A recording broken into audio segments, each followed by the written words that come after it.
What's up everybody? My name is Lunchbox and today I'm going to be showing off all the redstone work for the bunker door. It's not too complicated, but it may take a little while. So first things first, I need to show some of the redstone contraptions that I used for this. This one I believe is a Zorgate XOR, but I'm not positive, so don't hold me to that. And if someone would like to help me out in the comments, let me know for sure, that'd be great. So what this does is it allows for two separate inputs to act on one output line. And each flip of the switch will result in a reversing of the signal. On, off, no matter what order you do them in. It's great. I use it all the time. And over here I have a mock-up of a simple 2-block door so I can show you how it works.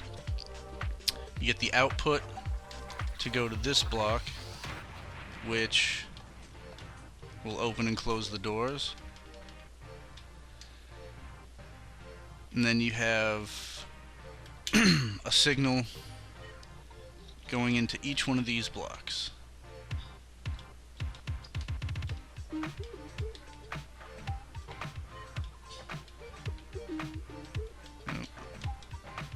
Okay, just like that.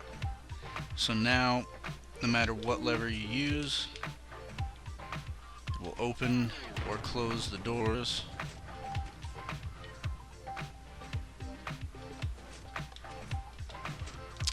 And over here, well, we get one last look at it. So you can see how it's built. Now over here, this is a mechanism for making a button work like a switch.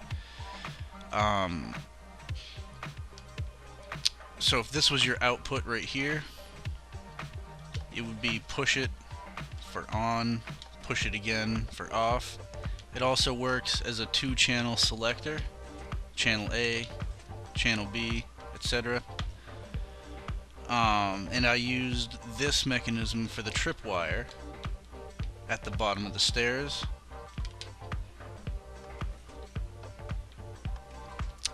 To act as the second lever in this contraption. So stripped down to its bare minimum, I'll show you what it looks like. This is the input block, 3 ticks, a torch,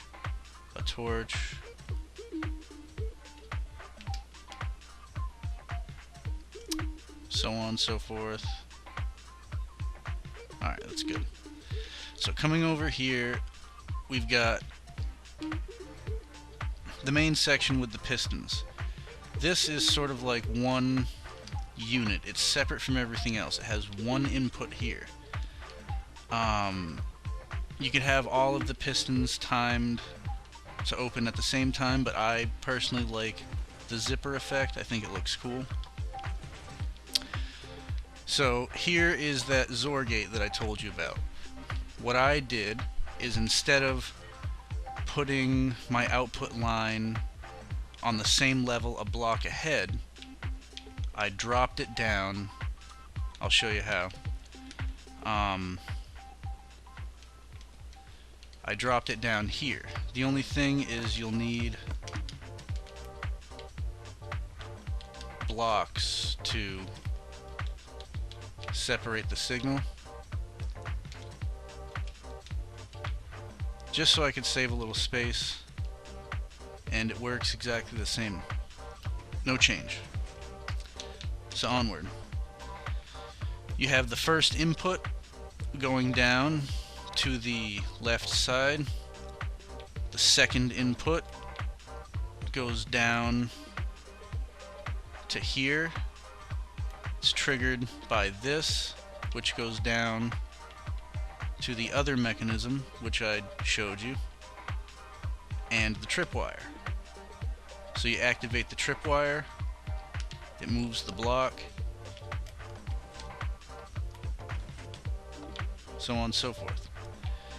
Then there's the lock, which the signal goes down here, powers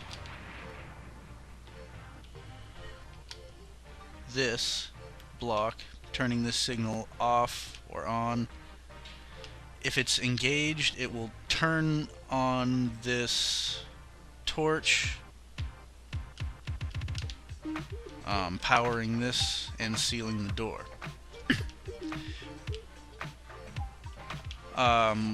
We have the retractable stair block.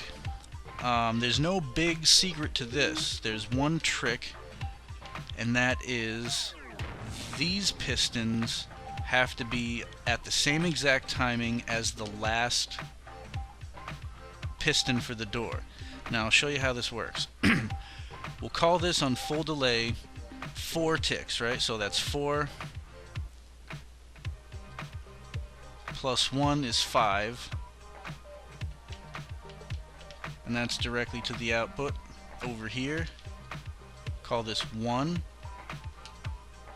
Then there's 3 to make it 4, and the last 1 to make it 5. So there's 5 and 5.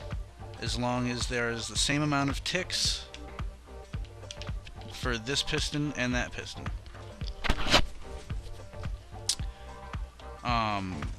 You could even simplify it and run it off of this redstone if you like.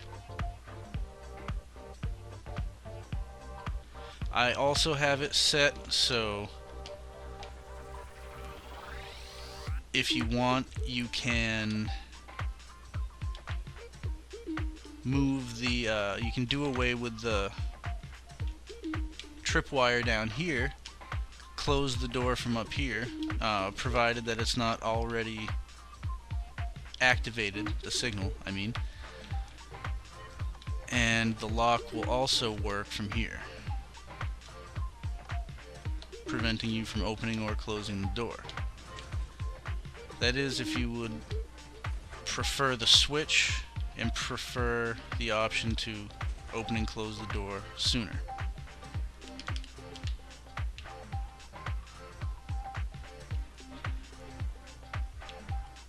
So I believe that's it.